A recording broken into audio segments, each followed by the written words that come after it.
Tulay! Tulay! Tulay! Kuya Tulay, bilang isang commuter, parte na ng buhay natin ang pagsakay sa jeep. Kahit saan man natin gustong pumunta, merong jeep na pwede nating masakyan.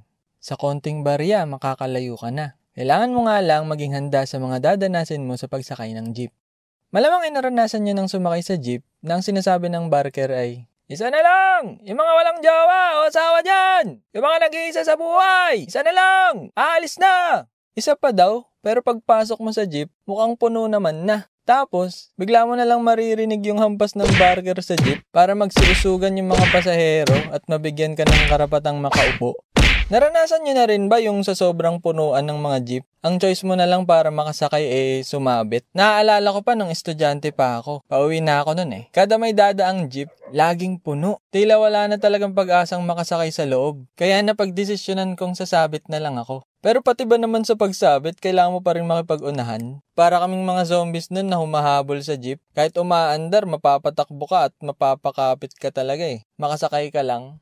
Ang hindi ko pa malilimutan nun, pagsampa ko sa jeep, wala palang hawakan. Alam nyo yung dun kayo nakapwesto sa gilid, yung paanan mo yung ilaw ng jeep, yung signal light na hindi gumagana. Pagsampa ko, akala ko may kakapitan ako, yung lagayan ng gamit sa taas ng jeep, wala pala. First time ko pumwesto nun sa gilid, di ko ina-expect na sa mismong bubong ka pala ng jeep kakapit. Ang problema ko pa nun, pawisin yung kamay ko, kaya todo diin na lang ako sa kapit para hindi dumulas. Pag pinalad ka naman at nakasakay ka sa maluwag o walang laman na jeep, yun naman yung time na mapapaisip ka kung saan ka uupo. Lahat naman tayo siguro gustong umupo sa harap. Doon kasi madali ka lang makasakay, magbayad, at bumaba. Di mo na kailangang intindihin yung pag-aabot ng bayad, katabi mo lang yung driver Kahit masikip, pwede mo namang ilabas yung kalahati ng katawan mo sa pinto. Ang pinaka-problema mo na lang yung malikot na kamay ni manong driver.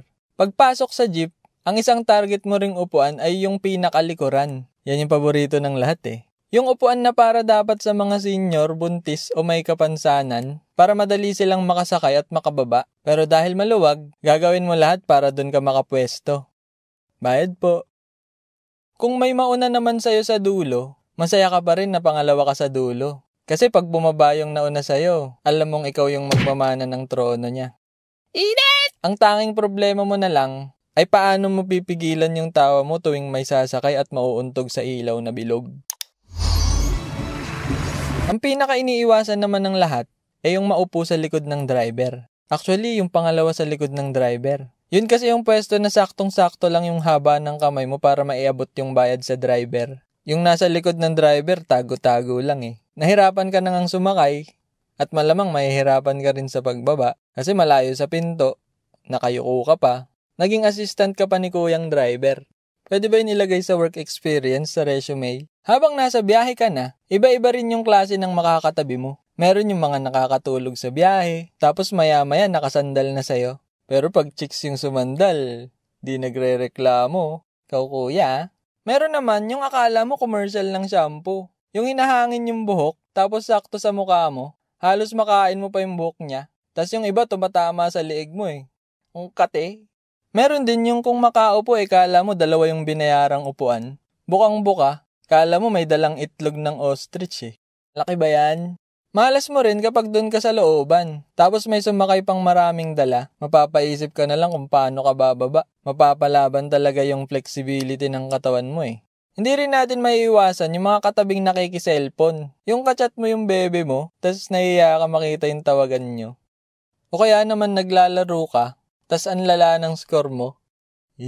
Malamang ay na-experience nyo na rin sumakay sa jeep na ang driver grabe makapagpaandar. Yung biglaang andar o biglaang preno, yung humihiwalay na yung kaluluwa mo sa katawan mo sa sobrang bilis o sa sobrang biglaang pagpreno. Tapos pagbababa ka na at pumara ka na, hindi ka pa marinig ng driver. Kasi naman, napakalakas ng patugtog. Kala mo nasa club ka with matching pa ilaw pa. Pero buti na lang, ay likas sa ating mga Pinoy na maging matulungin. May mga mabubuting loob na kusang nagsasabi na, para daw. Lastly, ayus-ayusin din nating pumara Wag yung magsasabi ka ng para sa mismong tapat na ng bababaan mo. Para, sa Jabi lang.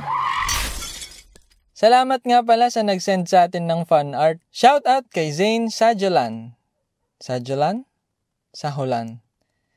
At Zane Saholan. Baka gusto nyo rin mag-send ng inyong fan art para maisama sa ating next video. Feel free to send it on jmanimated.fanart@gmail.com or just message our Facebook page, JM Animated Videos. Dito na pala ako. Para po. Bye! Ingat! See you sa next video. Kuya, wait lang po. Bilis, bilis. May nanguhuli. Bye!